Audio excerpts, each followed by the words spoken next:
The first thing Aaron noticed wasn't the howling alarms, those had been glitching for months, but the way the lunar dust kicked up in perfect spirals outside the observation deck. Too perfect, too coordinated. He pressed his weathered face against the reinforced glass, hazel eyes narrowing as the spirals resolved into something far worse. Ships, dozens of them, sleek and chitinous, cutting through the thin atmosphere like bullets through silk. The Khazor had found them. "Base AI, activate all defensive systems," Aaron growled, his scarred knuckles whitening as he gripped the console. The outpost's ancient speakers crackled to life with a voice that sounded like gravel in a cement mixer. "Defense grid operational at 37% capacity. Shall I file a maintenance request?" Save the comedy. Aaron's boots hammered against the metal grating as he rushed toward the armory, muscle memory guiding him through corridors he'd walked alone for 3 years. 3 years of checking systems, running diagnostics, and wondering when the war would finally catch up to this forgotten corner of space. Outside, the alien vessels landed with the precision of a surgical strike. No wasted movement, no hesitation. Through the external cameras, Aaron watched as the Khazor emerged. 8-foot horrors with carapaces that shifted from deep green to violet under the harsh lunar light. Their compound eyes glittered like black diamonds, and their mandibles clicked in perfect unison. He'd fought these things before, back when he still had a squad, back when he still believed in backup. The first plasma burst shattered the outer sensor array, filling his comms with static. Aaron's jaw tightened as he grabbed his rifle, an obsolete kinetic weapon that shouldn't have been effective against Khazor armor. But effectiveness wasn't the point. Defiance was. "Emergency transmission, all frequencies," he barked at the base AI while checking his ammunition. "Lunar Outpost 77 under attack. Khazor raiders, estimate 4 dozen hostiles. Request immediate." Transmission sent, the AI interrupted with unusual efficiency. "Though I should mention the nearest response unit is approximately static 8 hours away." 8 hours. Aaron allowed himself a grim smile as he sealed his environmental suit. The Khazor probably expected this to be over in 8 minutes. The hull shuddered as plasma fire raked the outpost's exterior. Through the tactical display, Aaron watched the aliens advance in perfect formation, their movements coordinated by whatever collective intelligence drove their species. No individual thought, no creative chaos. That would be their first mistake. 20 light minutes away, aboard a supply shuttle, Emma's fingers danced across her diagnostic tablet as the distress signal crackled through her modified comm array. Her green eyes darted between readouts, processing data faster than most people could read it. "Khazor at Outpost 77, she muttered, already calculating intercept vectors.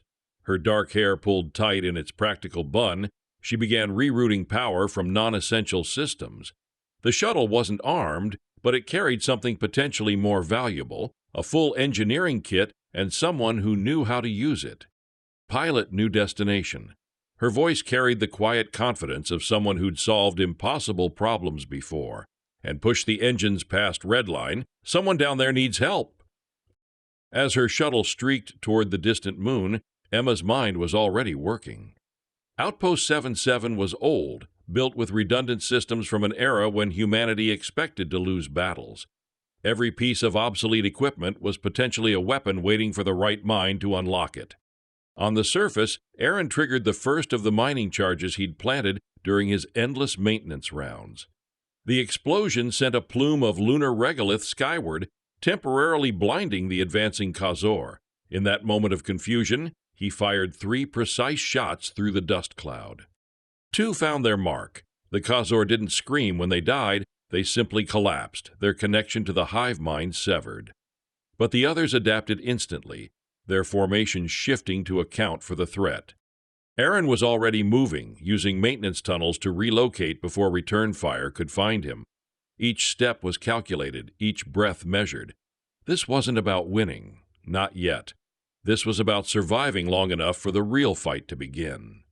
The lunar horizon flickered with the exhaust plume of an approaching shuttle.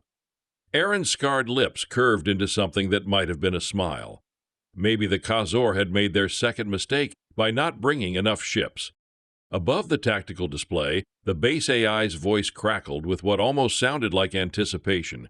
Incoming friendly craft. Estimated arrival in 12 minutes. Current defensive capacity increased to surprisingly stubborn. Aaron checked his remaining ammunition and felt the familiar calm that preceded battle. The Khazor wanted this outpost because it represented humanity's presence in their territory. They expected to find a broken human cowering in obsolete technology. They were about to learn that obsolete and useless weren't the same thing.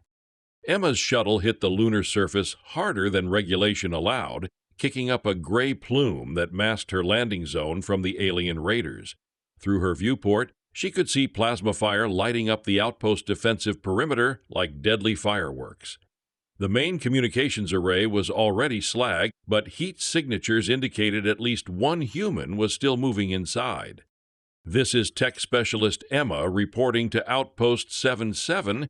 She transmitted on local frequencies while grabbing her equipment packs. "Hope you've got coffee ready, because this is about to get complicated." Aaron's voice crackled through her helmet comm with dry humor that surprised her. "Coffee maker's been broken for 6 months, but I've got something better: angry aliens and mining charges." Even as he spoke, another section of lunar terrain erupted in a controlled explosion. The Khazor formation wavered as 3 of their number disappeared into a collapsing tunnel Aaron had rigged with seismic charges. The hive mind's perfect coordination couldn't account for terrain that changed faster than it could process. "Clever," Emma muttered, dodging plasma bolts as she sprinted toward the outpost maintenance entrance. Her engineering scanner was already mapping the facility's layout, noting power distribution patterns that hadn't been updated in decades.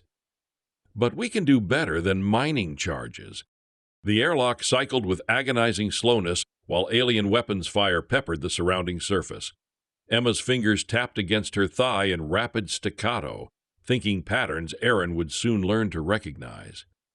By the time the inner door opened, she'd identified 17 system modifications that could turn maintenance equipment into weapons. Aaron met her in the corridor, his hazel eyes quickly assessing her capabilities while his hands remained steady on his rifle. Despite the chaos, he moved with predatory grace, each step deliberate. "You picked a hell of a time for a house call." "I specialize in bad timing." Emma's green eyes darted past him to the facility schematics flickering on a damaged monitor. "This place has more potential than you realize. The reactor's ancient, but it's overbuilt. The mining systems are industrial grade. Even the life support has enough redundancy to power offensive systems." Outside, the Khazor had adapted to Aaron's tunnel traps, spreading their formation to avoid concentrated casualties. Their compound eyes reflected the harsh lunar light as they methodically advanced, mandibles clicking in synchronized communication. "Base AI," Emma called out while pulling diagnostic equipment from her pack. "I need full system access, emergency override authority." "I'm afraid I can't do that," the AI replied with its characteristic static-laden voice. "Current user Aaron holds primary authorization, and my protocols—" "Override accepted," Aaron interrupted, his scarred knuckles briefly relaxing on his weapon.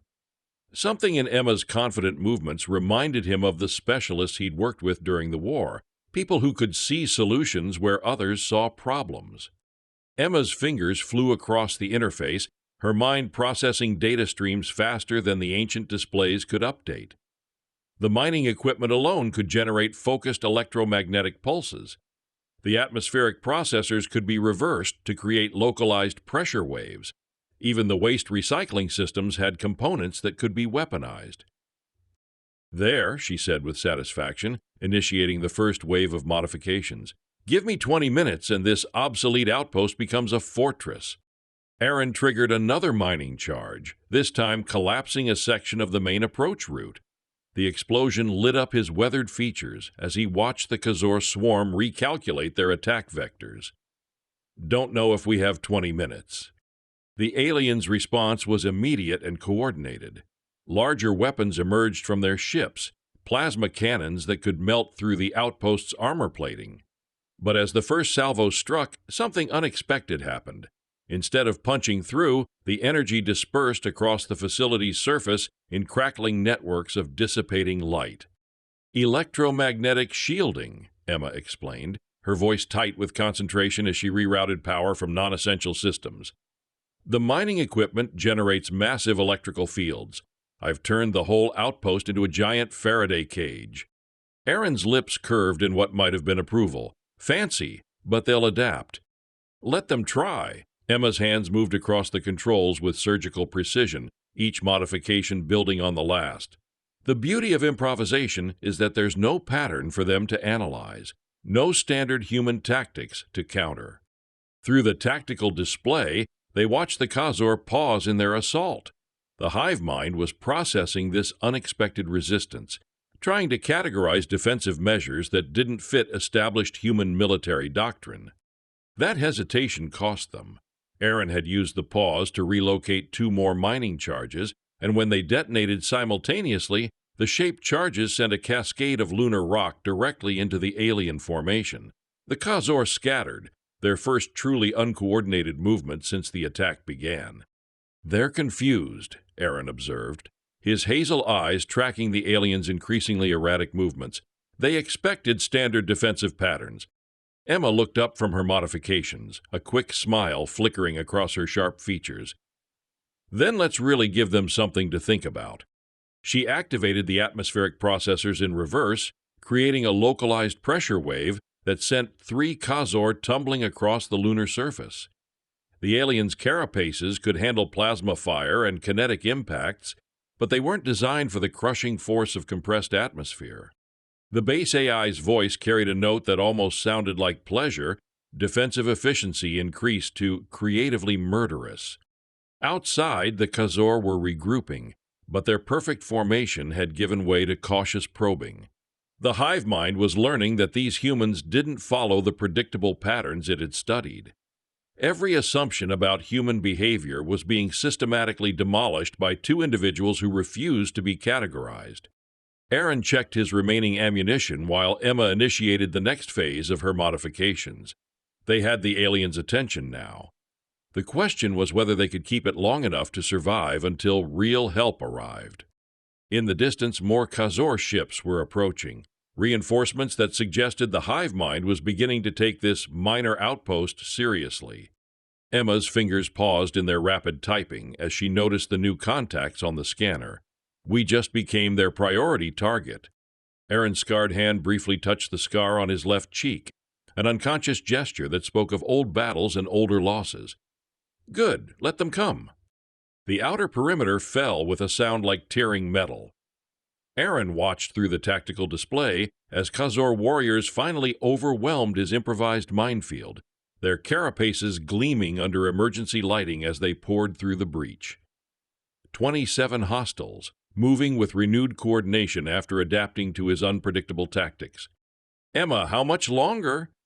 Aaron's voice remained steady as he grabbed additional ammunition, but his knuckles showed white against the rifle stock. The hit-and-run tactics that had worked in the outer corridors wouldn't be effective once they reached the facility's core. Almost there. Emma's fingers flew across the interface with desperate precision, sweat beading on her forehead despite the climate control. The outpost systems were fighting her modifications. 60-year-old programming wasn't designed for creative interpretation. Just need to convince this reactor that it wants to be a directed energy weapon. The first Khazor appeared at the end of the main corridor, its compound eyes reflecting emergency lighting as it scanned for targets. Aaron put 3 rounds center mass, watching the creature stumble but not fall. The hive mind was learning to distribute vital functions across redundant organs.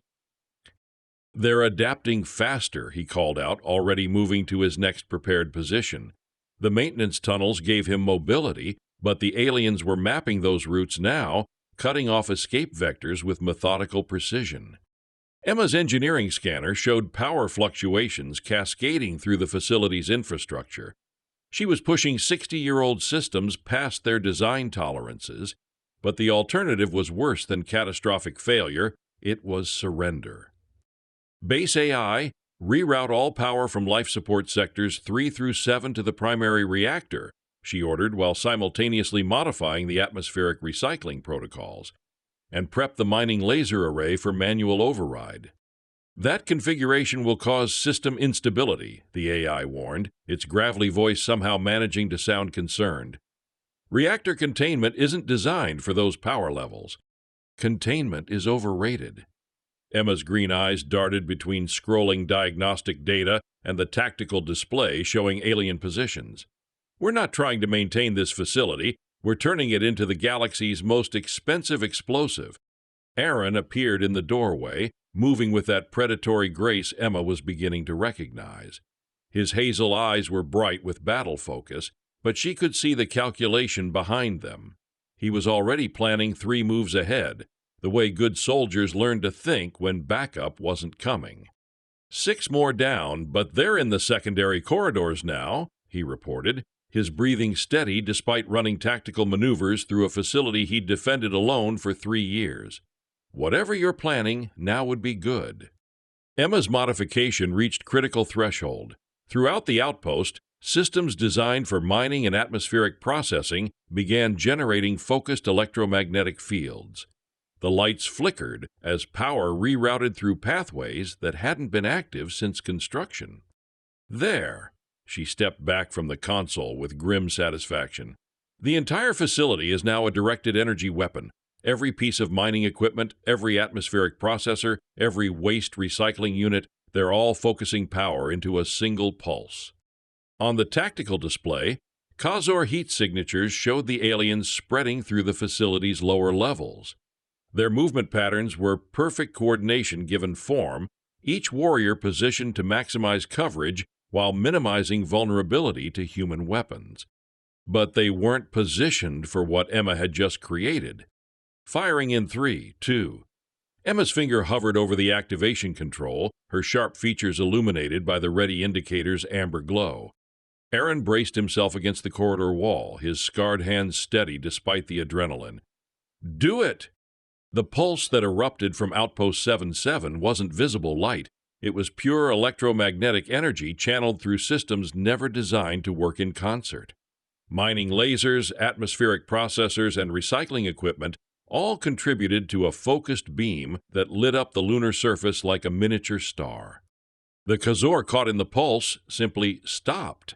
Their carapaces, designed to handle plasma fire and kinetic impact, offered no protection against electromagnetic disruption that scrambled their nervous systems.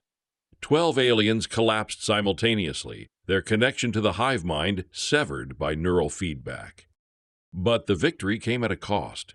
Throughout the facility, systems began failing in cascading waves. The reactor's containment field fluctuated dangerously, while life support systems struggled to maintain atmospheric pressure.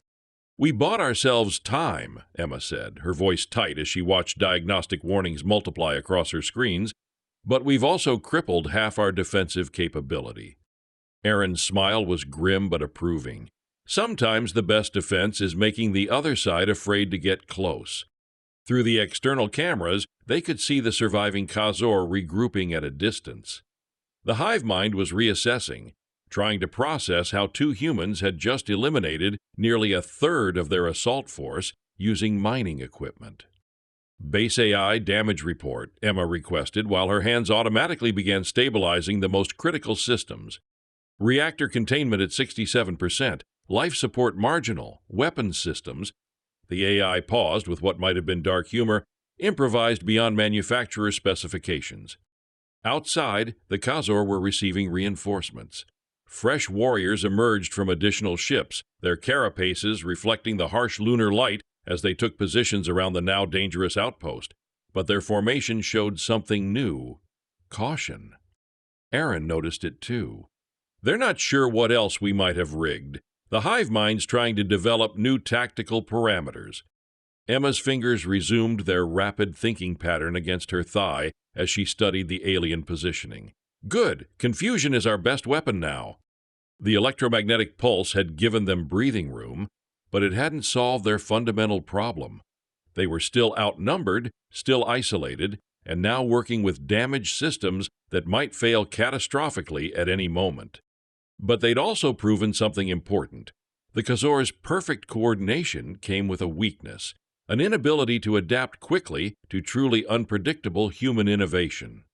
Every assumption the hive mind made about human behavior could be turned into a weapon.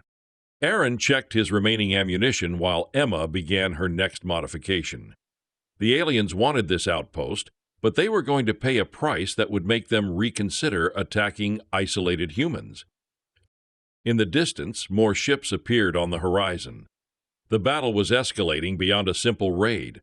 The hive mind was committing resources it hadn't planned to use, all because two humans refused to die quietly. "Think we can do that again?" Aaron asked, watching the new arrivals through the tactical display. Emma's quick smile held dangerous possibilities. "That, no, but I've got 17 other ideas that might work." Aaron studied the tactical display with the focused intensity of a predator analyzing prey.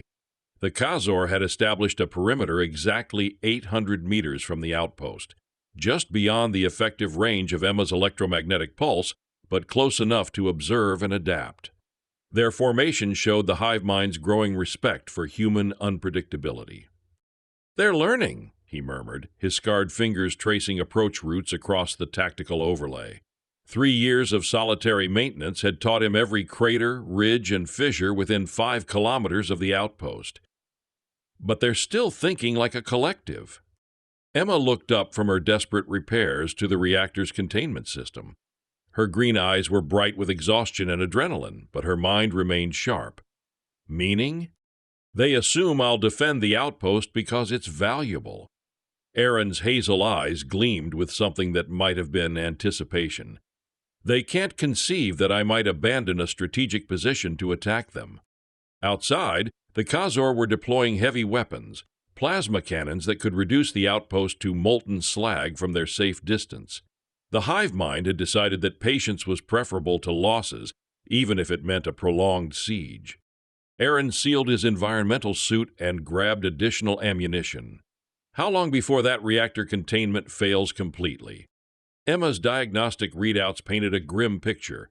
Maybe 2 hours. The electromagnetic pulse overloaded systems that were already running past tolerances. Then we don't have 2 hours to wait for them to attack. Aaron moved toward the maintenance airlock, his steps deliberately measured. "Base AI, can you maintain life support in the core sections without Emma physically present?" Affirmative. "Though I should note that current repairs require human intervention every static 14 minutes to prevent cascading failures." Emma's head snapped up from her work, understanding flickering across her sharp features. "You're going out there." "I'm going to show them why humans fight differently." Aaron checked his rifle one final time, muscle memory guiding movements he'd performed thousands of times across dozens of battlefields. "There's a geological fault line 2 kilometers northwest, deep crevasse that runs for nearly a kilometer." The plan was brilliant in its simplicity. The Khazor's perfect coordination made them predictable in their own way. They would respond to a human attack with overwhelming force, pursuing to eliminate the threat. But their hive mind couldn't process the concept of tactical sacrifice, using the outpost as bait while the real trap lay elsewhere. Emma's fingers paused in their repair work. "That's a long run across open ground. They'll see you coming." Aaron's smile was grim but determined. "That's the point. I need them to follow." Through the external cameras, they watched Aaron emerge from the maintenance airlock and begin his run toward the distant crevasse. He moved with deliberate visibility, his white environmental suit stark against the gray lunar surface. To the Khazor, he appeared to be fleeing, a broken human abandoning his post. The hive mind's response was immediate. 30 warriors detached from the perimeter, moving in perfect formation to intercept the escaping human. Their compound eyes glittered with what might have been satisfaction as they closed distance on their prey. But Aaron wasn't fleeing, he was leading. Emma monitored his progress through the facility's long-range sensors, while her hands continued the delicate work of keeping their dying reactor from catastrophic failure.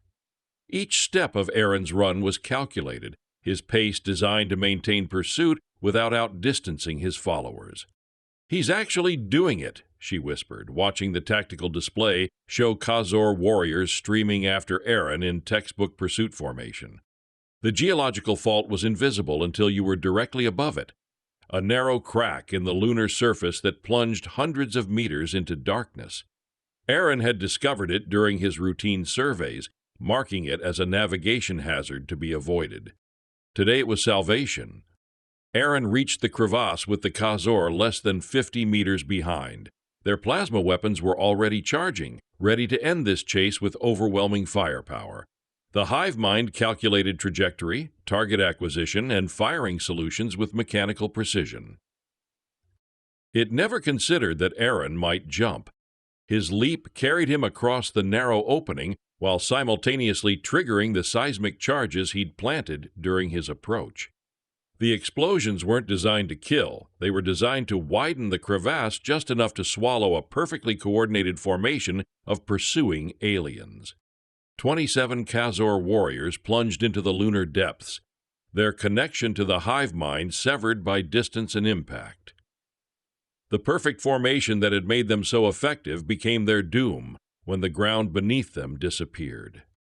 Emma watched the tactical display with growing amazement as alien signatures vanished from her sensors. Impossible! He just eliminated half their ground forces with mining charges and physics. But the real revelation came as Aaron began his return journey to the outpost. The remaining Khazor weren't pursuing, they weren't regrouping, they were hesitating. "Base AI, are you monitoring their communications?" Emma asked, while stabilizing another cascade failure in the reactor's cooling system. "Negative. Khazor transmissions operate on frequencies static beyond our capability. However, their formation patterns suggest significant disruption in command structure." For the first time since the attack began, the hive mind was experiencing something it had never encountered: doubt. How could a single human eliminate 27 warriors using terrain features and outdated explosives? Every tactical parameter suggested this should be impossible. Aaron's voice crackled through the comm as he approached the outpost. "Emma, you still there?" "Still here. Still trying to keep us from becoming a radioactive crater." Her fingers never paused in their work, but her voice carried new respect. That was either brilliant or insane. Best tactics usually are. Aaron sealed the airlock behind him, his hazel eyes bright with satisfaction. "How many are left?" Emma consulted the tactical display, noting the alien positions had shifted to a much more cautious perimeter. 15 ground forces, plus whatever's in their ships. But Aaron, they're not attacking. Through the external cameras, they could see the surviving Khazor maintaining defensive positions. The aggressive assault had given way to watchful waiting. The hive mind was processing new data, trying to understand how its perfect tactics had been defeated by improvised human chaos. "They're afraid," Aaron realized with growing wonder. "The hive mind can't predict what we'll do next because we don't fit their models of human behavior." Emma's quick smile flickered across her features. "Then let's really give them something to think about." The reactor's containment field fluctuated ominously, but Emma's repairs were holding, barely. They'd bought time, reduced the enemy's numbers, and most importantly, they'd broken the Khazor's confidence in their own tactical superiority. But the battle wasn't over. The hive mind was learning, adapting, preparing new strategies based on hard-won data about human unpredictability. The next assault would be different, more cautious, more deadly, and probably final. Aaron looked at Emma's determined expression as she worked to stabilize their dying systems.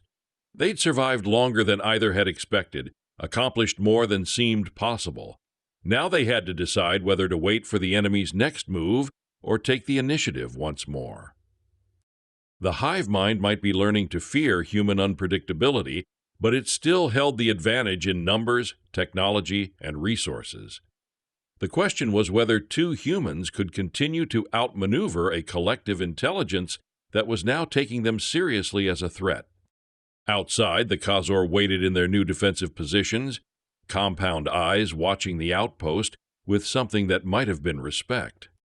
The reactor's containment field pulsed like a dying heartbeat, each fluctuation sending cascades of amber warnings across Emma's diagnostic displays.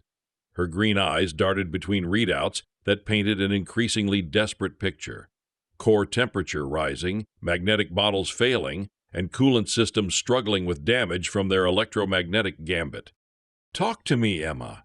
Aaron's voice carried the steady calm of someone who'd faced impossible odds before, but his hazel eyes showed concern as he watched her work.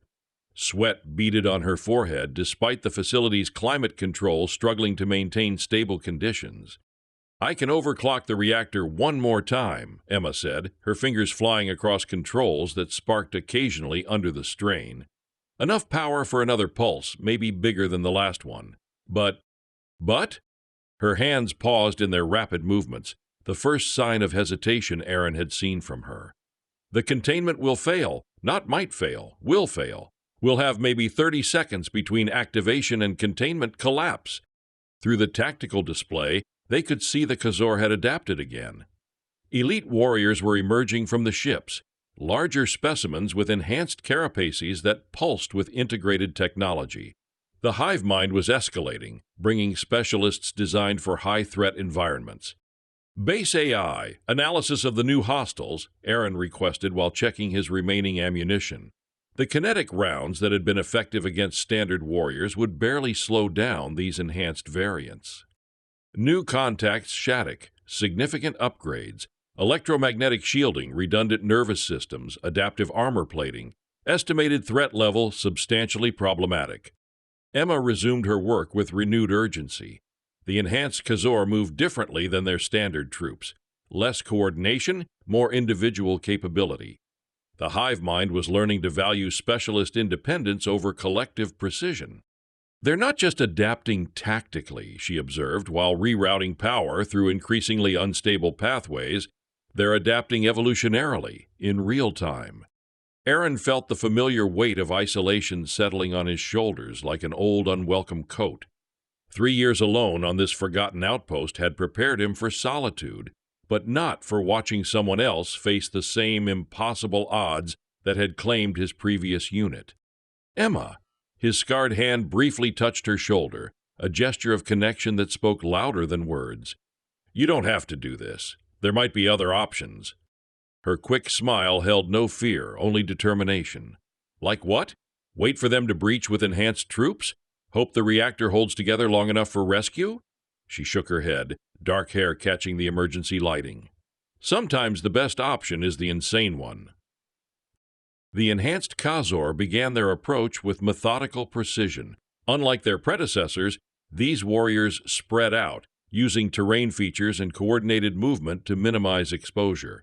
The hive mind was applying lessons learned from the crevasse trap. Emma initiated the reactor overload sequence, pushing systems far beyond manufacturer specifications. Throughout the facility, lights dimmed as power flowed toward the primary reactor core.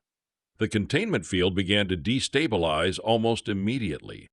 30 seconds from overload to failure, she announced, her voice steady despite the magnitude of what they were attempting. The pulse will be wider, deeper, maybe powerful enough to disable their ships too. Aaron positioned himself at the tactical station, ready to coordinate their escape the moment the pulse fired. But escape to where? The facility would be uninhabitable within minutes of containment collapse, and the nearest shelter was kilometers away. There. Emma stepped back from the console as the final safety interlocks disengaged. Reactor at 160% capacity and climbing.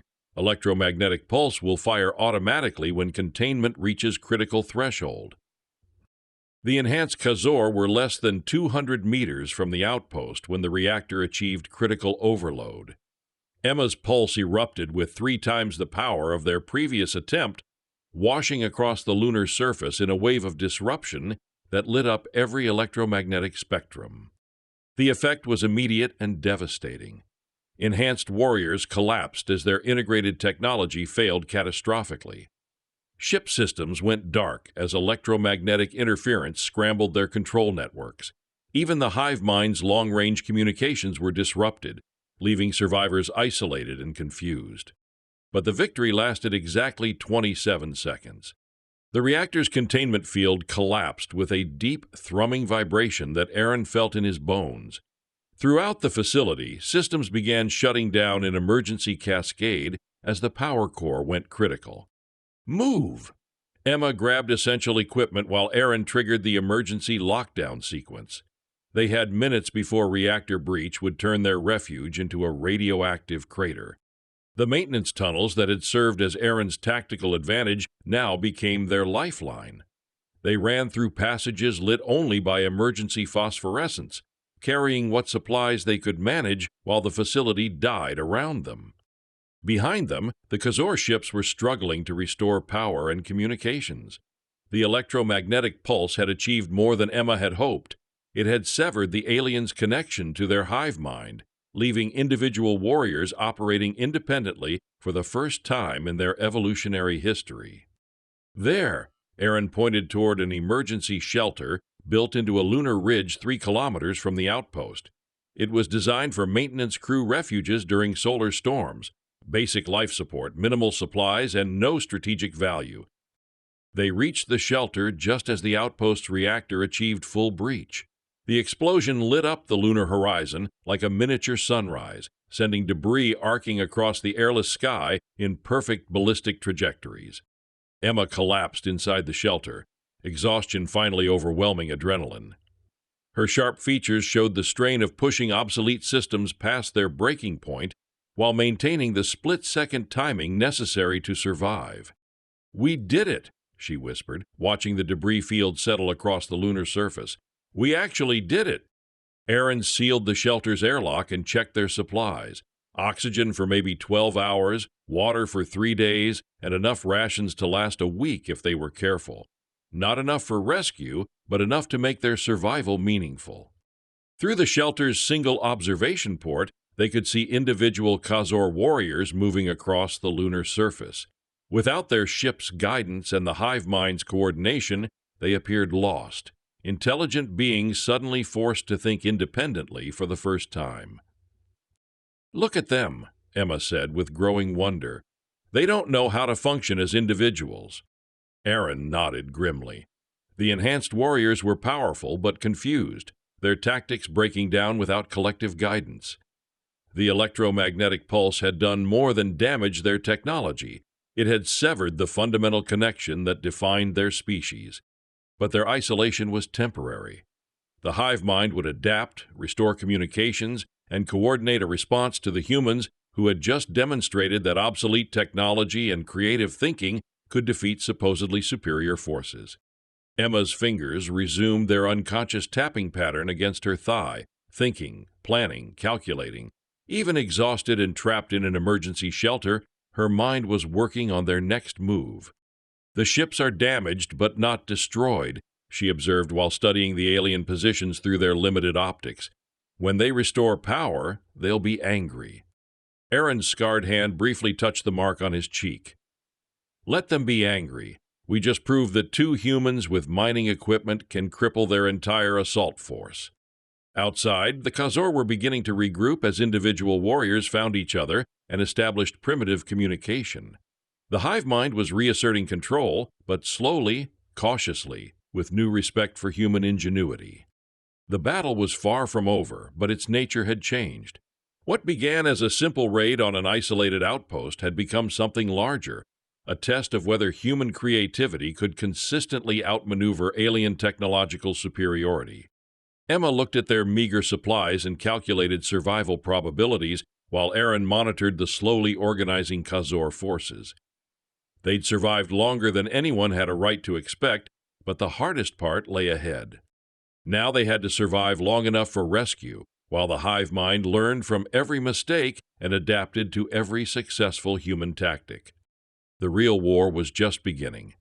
The Khazor were learning to think. Aaron watched through the shelter's observation port as individual warriors stumbled across the lunar surface, their movements jerky and uncertain without the hive mind's constant guidance. Some clustered together in small groups, mandibles clicking in primitive attempts at direct communication. Others wandered aimlessly, compound eyes reflecting emergency lighting from their damaged ships. "It's like watching children learn to walk," Emma observed, her voice carrying a mixture of fascination and pity.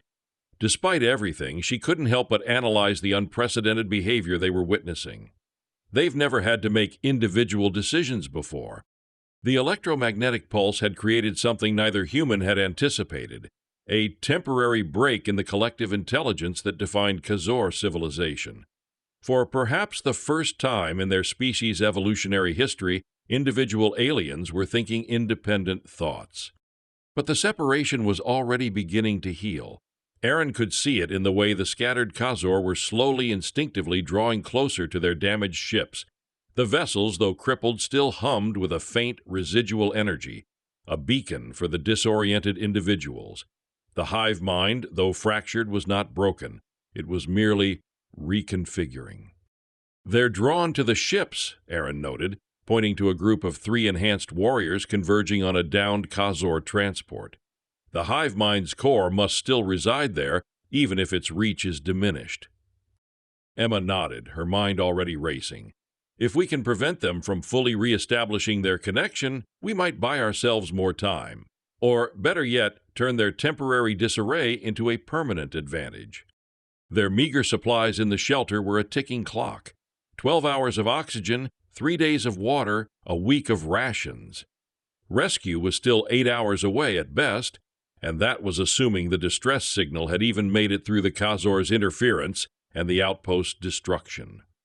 They couldn't afford to wait. "What's the range of their reestablishment?" Aaron asked, his eyes never leaving the struggling aliens. "How far do they need to be from their ships to remain unhived?" Emma pulled out a small battered tablet from her pack, a personal diagnostic tool she'd modified for long-range scanning. "Based on the residual energy signatures, I'd say about 500 meters. Beyond that, the individual neural pathways become too weak to reconnect effectively. It's like a weak Wi-Fi signal." A grim smile touched Aaron's lips. "So we have a window, a very small window, but a window nonetheless." "To do what?" Emma challenged, her brow furrowing. "We're out of mining charges, the outpost is a radioactive mess, and we're stuck in a glorified storm shelter." "We're not stuck," Aaron corrected, his gaze fixed on the distant, damaged Khazor ships. "We're bait, and they're still underestimating us." His plan was audacious, bordering on suicidal. They would use the shelter's limited power to create a localized, low-frequency electromagnetic pulse, just enough to further disrupt the Khazor's attempts at reconnection, but not enough to draw immediate attention from any deeper hive mind elements that might be lurking. While the aliens were disoriented, Aaron would move. "I'll target their ships," he explained, his voice low and steady, "not to destroy them, but to cripple their ability to reestablish full hive mind control. If they can't reconnect, they can't coordinate, and if they can't coordinate, they're just individuals."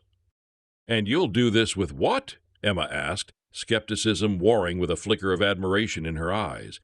"Improvisation," Aaron replied, a glint of the old warrior returning to his gaze, "and whatever I can salvage from the debris field." Their first step was to modify the shelter's internal systems. Emma, despite her exhaustion, worked with a furious intensity, rerouting power from the minimal life support to a jury-rigged antenna fashioned from a broken comms unit and a piece of salvaged wiring. The low-frequency pulse wouldn't be powerful, but it would be subtle, a whisper of disruption in the Khazor's attempts to reconnect. "Ready," Emma finally announced, her voice strained. "It'll pulse every 30 seconds for the next hour, enough to keep them off balance, but not enough to pinpoint our location immediately." Aaron, meanwhile, had been busy. He'd donned his environmental suit again, grabbing a heavy-duty cutting torch from the shelter's limited tools and a coil of high-tensile cable. He also carried a handful of the outpost's emergency flares, their chemical light a stark contrast to the lunar gloom. "Wish me luck," he said, opening the airlock. "Don't need luck," Emma replied, a faint smile touching her lips. "Just don't get caught."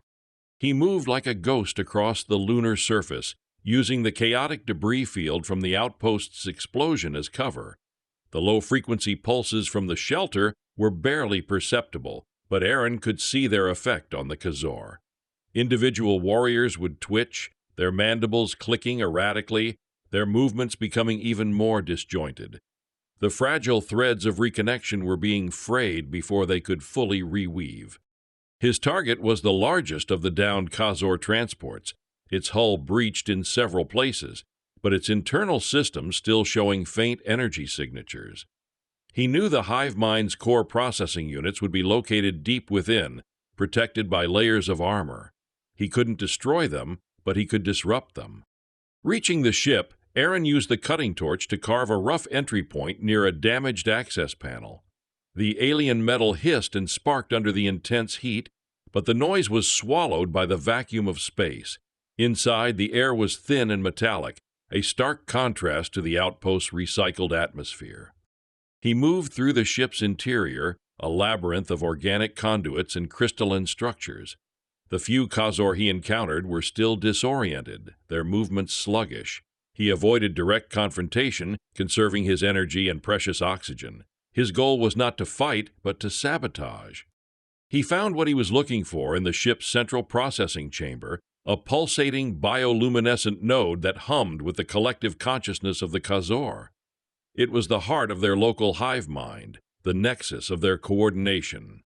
Aaron attached the high-tensile cable to a structural support, then to a series of redundant power conduits leading into the node. He then ignited the emergency flares, their blinding light illuminating the chamber. The flares weren't for light, they were for heat. Extreme, focused heat.